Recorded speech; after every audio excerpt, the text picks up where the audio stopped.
There we It go. works! Henry, hi! How are you? I'm good. I am so grateful to you for working me in. Of course. No, I'm honored by the invitation. This is Uh, exciting. oh yeah, well, I know I have three kids in college, so I know how busy a college student's life is. And are you graduating this I year? am. Yes. Yeah. Congratulations! Thank you. Thank you. I know it's bittersweet. Oh my goodness. What are plans? Well, first of all, we can get into it, and if you'll give just a brief introduction about what you've been studying. You have set. I know you've been civically engaged for a long time since before college. So just give us all the quick CV stuff. Yeah, so really excited to be chatting with you today. A little bit more about myself. I'm a senior in college at the University of Oregon, studying political science and public policy. Like you mentioned, have always kind of naturally been interested in politics and civics, but especially I feel like it's not hard to be interested and engaged at this kind of point in American history. I do plan on attending Georgetown next year for a master's in American government. Oh, Um, congratulations! Thank you. Yep. And I think specifically, I'm really interested and have studied both elections and politics and Congress, both in the legislative branch at the federal level and at the state level. So that's kind of my background, who I am. And I should say I'm from Redlands and live there when I'm not in school. Yeah. So you are a Californian, I but am. Yes, yes, up yes. in Oregon, and it does look like you do have some sun. I see that coming in the window. So that's good. That's just proof that sometimes there's sun up where you are too. There is sometimes, very rarely, no. Well, But that's such a great and also some things that I know about you too is that you've actually worked on some campaigns before, right? I have, yes. So I've experienced both working for campaigns at um, the federal level and the local level, um, as well as working for people in political office in their administration once they have gotten elected. So kind of have a diverse background working for different campaigns and groups. Yeah, I mean that's so great, especially at your age. And I really strongly think that your generation is so promising. You give me so much hope, and especially people like you. So there are some particular interests that many of us have in California politics right now. So have I'm you been one of them. tuning Yeah, in? yeah, I have. Tell Yeah, it's yeah. really interesting. Yeah, talk a little bit about for people who don't know about this whole term jungle primary, which this isn't the first year that it's been it, but just to talk about what that looks like. Yeah, absolutely. And I can even take it back a step forward just to Yeah. remind everyone who's listening, every 2 years, states and the US have two elections, both the primary and the general election. And so that's kind of just regular on-pace elections. Right now, we're coming up on the primary election in California. Um, and like you mentioned, we have a different system than most other states where it's called, the jungle primary, where rather than, if you're affiliated with a party, Democrat or Republican, typically you would vote just for the candidates in that party field. Um, Whereas in California right now with the jungle primary, it's all under one kind of category. So whether doesn't matter what party you might be registered affiliated with, all the candidates you can potentially vote for. And then what that means later on down the line is the top two vote getters from that field will move on regardless of party. So that could be two Democrats, two Republicans, two Green Party members, two Tea Party members, does not matter. And so that's an interesting distinction that California has made. Yeah, and historically, I maybe this offhand, but I think that it was during kind of Schwarzenegger times that it became that way. So it wasn't always that way, and I know that some people want that to go away. Um, During the primaries, I mean, there's a lot that goes into campaign finance and strategy and things like that. Some candidates have already spent pretty heavily at the beginning, and others are just ramping up. Does that indicate anything to you about campaign strategy?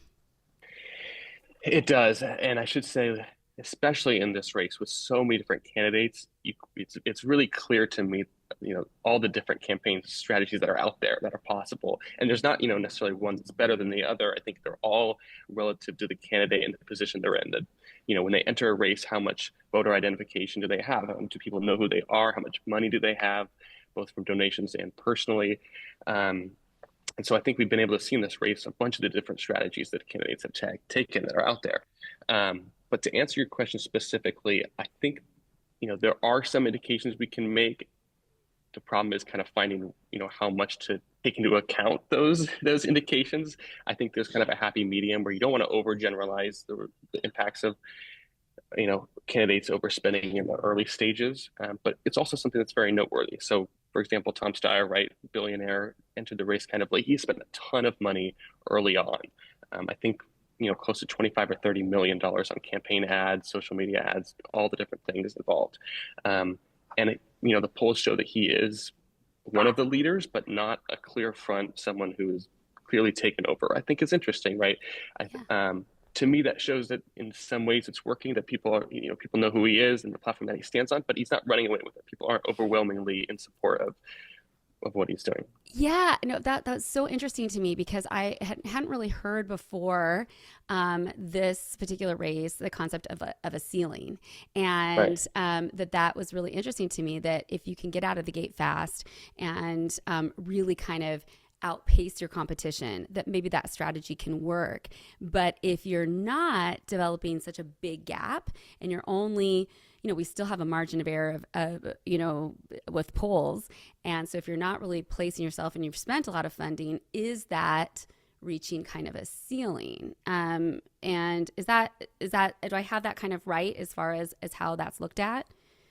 Yeah, absolutely. I mean, that's there's definitely the possibility of candidates reaching that ceiling because they've spent all their money and kind of there's not much more room to grow. People know who you are, they know what you stand for. And the hard thing with, elections and candidacies and primaries and everything is that there's so much speculation and kind of thought put into it, and we really will never know truly what the right strategy is to the end of it. And that happens Right. with every cycle and every different race. Like you always see polls, and at the end of it, it's like, oh my gosh, all that for this, and it ended up being this way or that way. And anyway, it's hard. And it is. And there's not necessarily any perfect timing. Right. One thing that can be a challenge is that people don't really pay attention early on.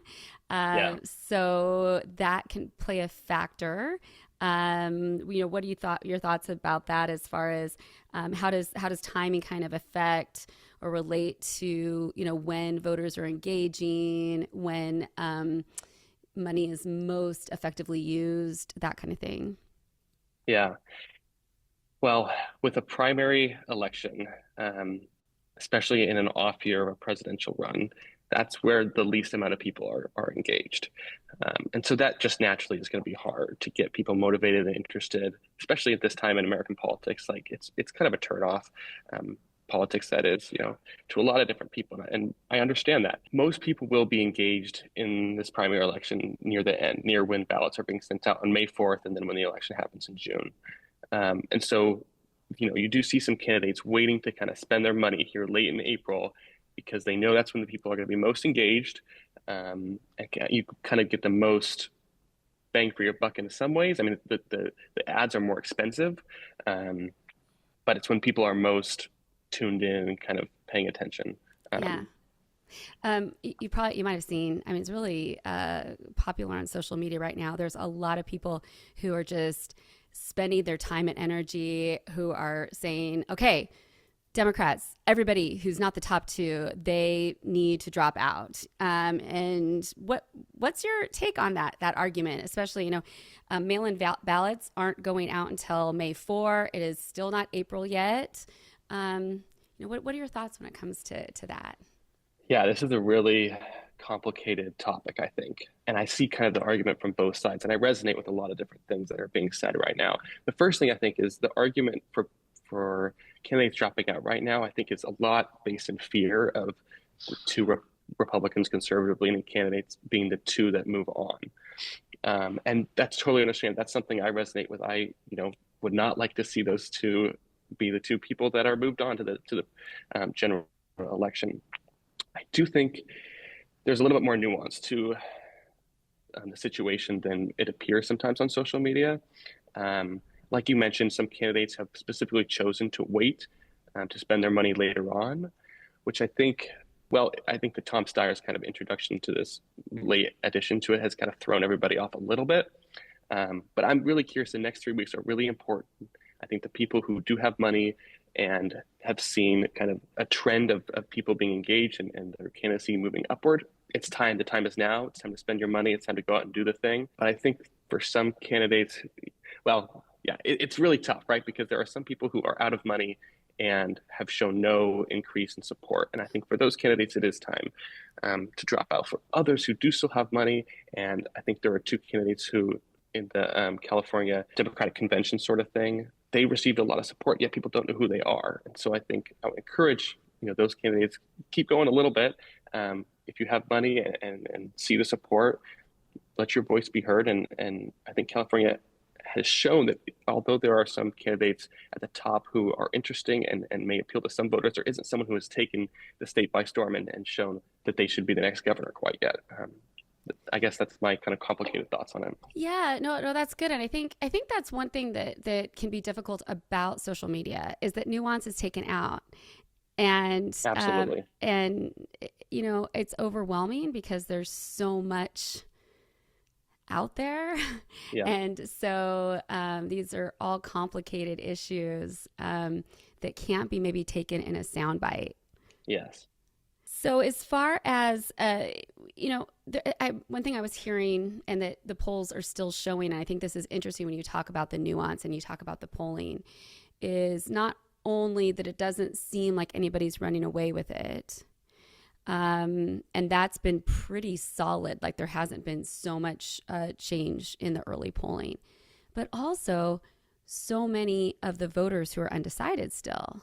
And Absolutely. is that pretty typical for a primary like this, or is that something that's because there's a lot of people in both sides? The Democrat and Republicans. Everybody's the Republican platform looks very similar, and the candidates with the and the Democrat platforms actually look kind of similar. Their platforms. There's some nuances to their differences.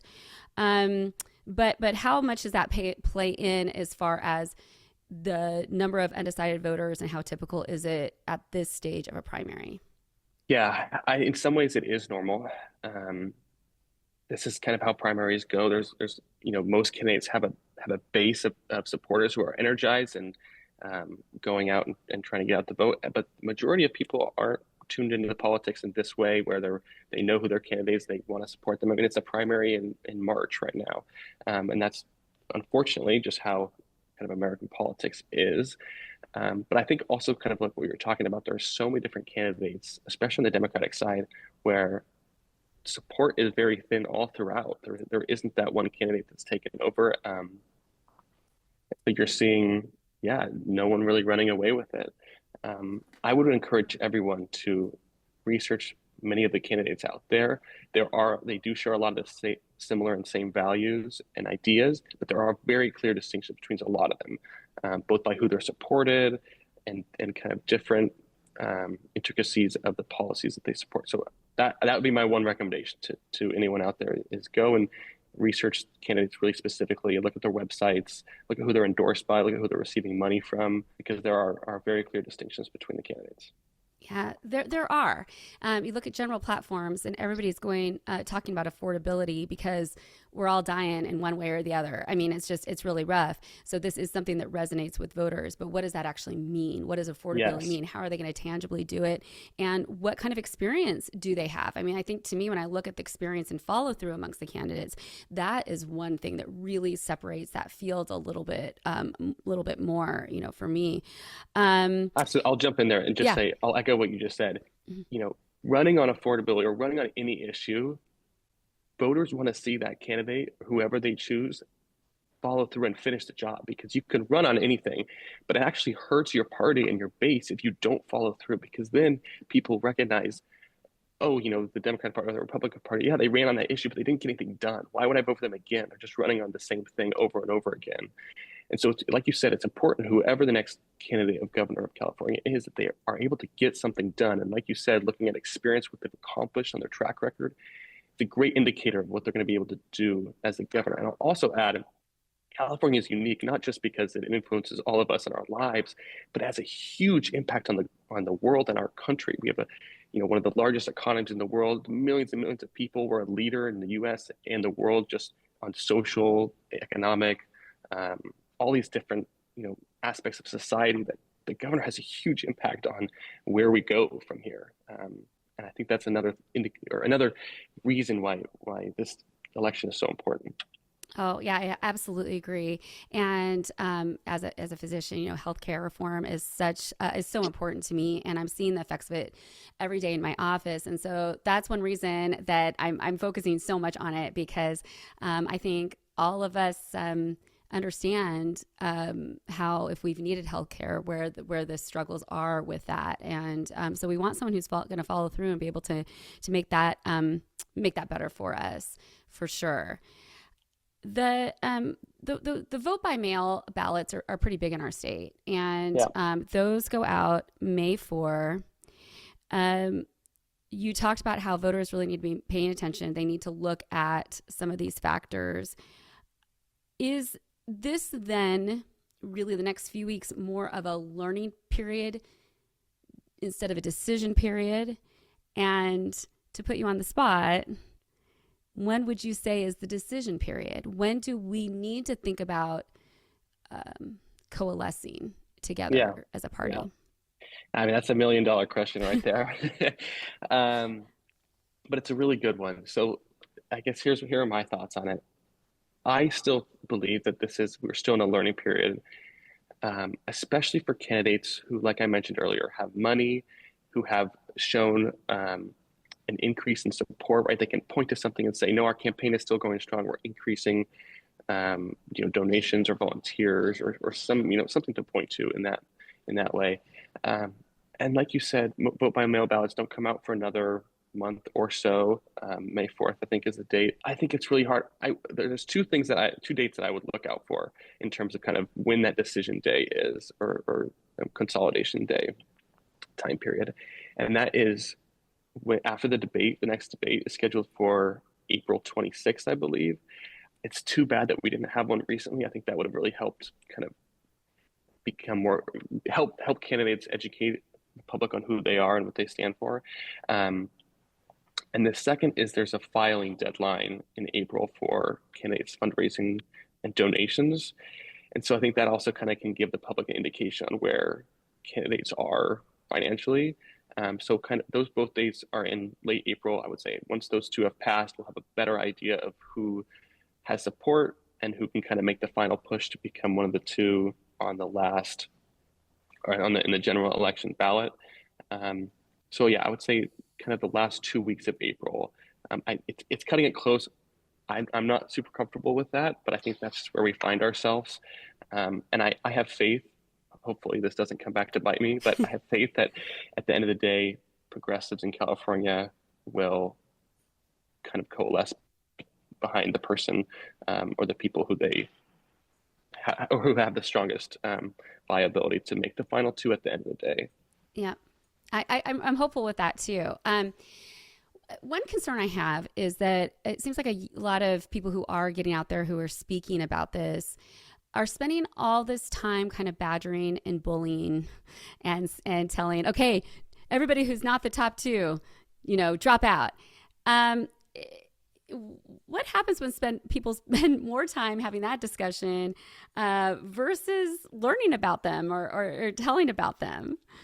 Yeah, it's too bad. I mean, social media has done this with everything, every aspect of our life. It's just consolidated down to like one or two parts. And like we mentioned earlier, everything is more nuanced than, the simplification of politics or really anything. And I think it dissuades people from having these conversations. Like, I think it's so important to talk to your neighbor, your friends. Like, what do you think? What have you seen about this candidate or that candidate? Um, and it's interesting. Social media doesn't reflect how people are thinking out there, but what it does do is it kind of influences how we are thinking. So people who aren't having those conversations but seeing on social media, that's what they're going to think. And I'm one of those people, you're one of those people, and whoever has social media, it's going to influence us regardless if we want it or not to. Um, and so, yeah, it's harmful to have those conversations. I think if you're going to make that recommendation that people should drop out, give us a full answer on why you think that. Break it down. Instead of a 30-second sound clip, give us a 2.5-minute thing. Edit it, make it fast so people are still paying attention and engaged, because that's who we are right now. But give us a little bit of a clear picture. Talk about why you think they should drop out. And Break down not just because you're polling lower, because that's right. what I see a lot of. Like I would love to see a little bit more substance. That okay, I did a spreadsheet where I wrote out all of the candidates, and then I did that, and then I made columns for all the things that were most important to me. And then as I was looking up information about them, I put that into the cells, like in just words. And then I looked at that and I developed like a scoring system, and saying this category would either be scored 0 to 3 points, 0 to 5, depending. And then I said, okay, if you support this and it's something I don't support, you're going to get 0 points, that kind of a thing. I mean, all in all, it took me hours, like over maybe a couple of weeks, because I'd want to go look at people's platforms. I'd want to look on how their voting record, things like that. I also looked at quite a few different categories. What that helped me to do, though, is look at it and say, okay, when I put things numerically, I could kind of sort things out, and it helped me to say, okay, from the things that are important to me and that I think are important to Californians, there is somebody who I feel strongly about supporting. Bringing that back to like social media and saying, okay, you should drop out. Maybe there are people whose platforms are exactly the same, or their experience is very the same. And if you've got a huge discrepancy between them and one wouldn't do for another, those maybe could be an argument I could see for someone dropping out.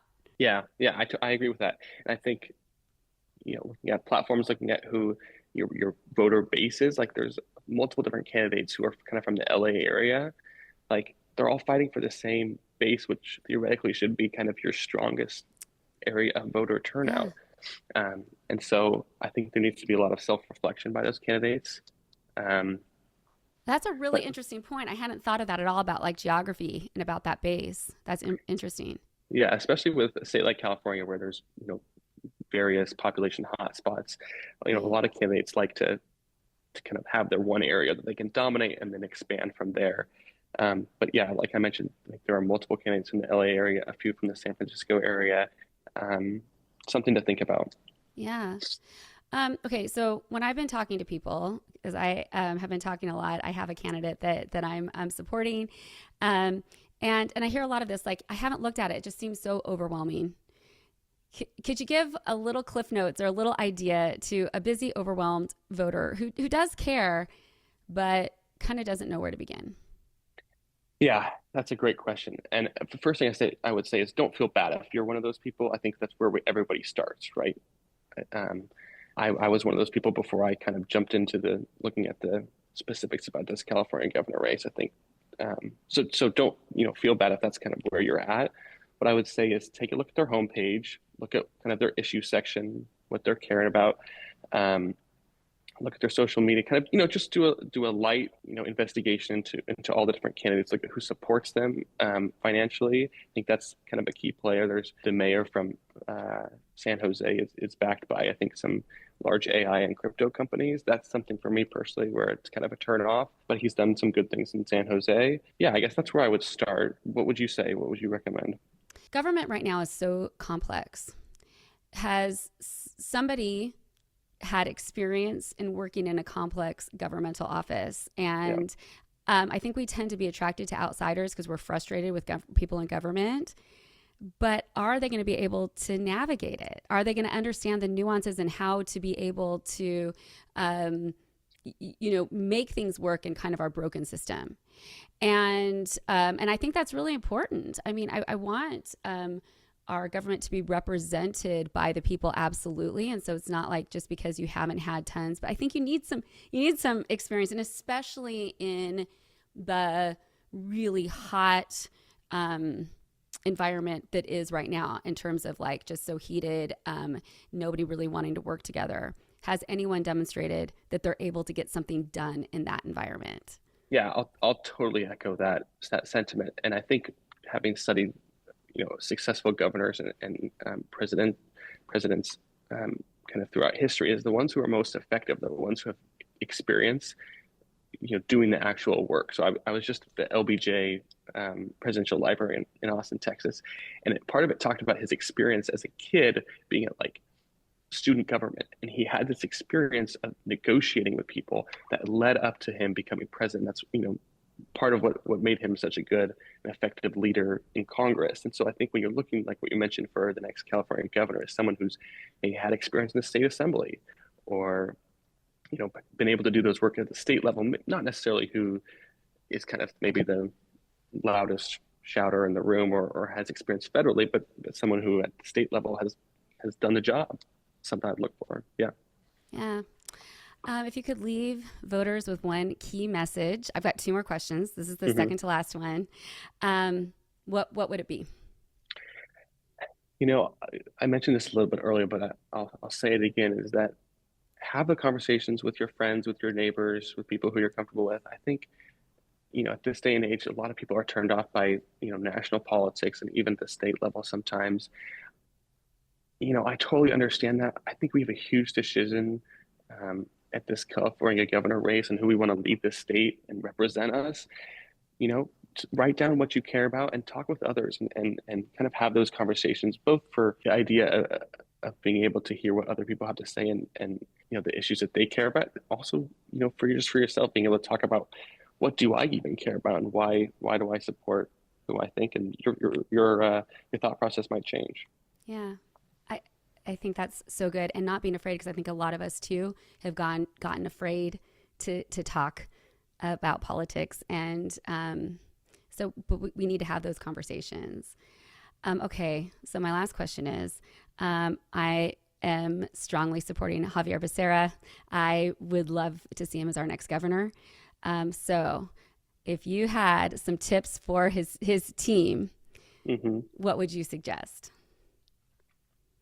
That's a tough question. And for those of us who are supporting him, getting the word out, what are some ideas when you look at everybody's campaign and how we can help? Yeah. Talk with others. Tell people why you support him. I would say, come up with 3 issues that you care about, that you think he represents really well, and say, this is why I'm supporting him. Tell your friends, tell your neighbors, because as I mentioned earlier, not a lot of people are engaged in the primary elections, especially in an off presidential year. I think only 34% of Californians voted in the primary last time it came around. So a lot of people aren't kind of tuned into it. So share what you think. As for the campaign side, I would say, it seems like Javier might have some resources still left in the race. Go out and spend it, especially now. I think there's only a couple weeks left. This is the moment you've been waiting for. Yeah. And then if it doesn't work, it doesn't work. And if it does, great. I'm not in the prediction game. I don't know. And it's too early. It's too early to be. Yeah, it is. Yeah. Yeah. Thank you so much. You've been focusing on this. I mean, as far as like political science and elections and things, how does it feel to be closing in? Like, you've dedicated, your college experience, and you're almost done. I know you've got graduate work ahead of you. How do you feel at this point? Has this been the right line of study for you? How do you feel entering in this field in the era that we're in? Yeah, I feel a lot of different emotions. It's bittersweet, just from a college perspective, leaving a lot of friends and kind of experiences that I've had. But I think it's also really exciting. Like, there's a lot of change that can happen. I think one thing when we have what we're seeing right now with Trump and kind of this administration is breaking a lot of the norms. And so I'm excited to go back and be able to kind of reshape what those norms might look like, because, they might have been better beforehand, but they might not have been perfect. And so kind of when we reconstruct, hopefully we'll have the opportunity to reconstruct, our democracy and making it even better than what it was. And I think that's a real opportunity that we have. And I'm excited to work on that. Absolutely. And I'm excited that you'll be working on that. And I'll save this when you're in elected position later. Oh I knew gosh. him when. Thank you so much, Henry. It's Of such a delight to course. talk to you always. And thank you for your insights. I think they're so valuable. Thank you for having me on, and thank you for having this conversation. I really admire you and everyone out there who's keeping the conversations going. Oh, thanks. You take care. All right. See you Thank you. soon. Okay. Bye bye.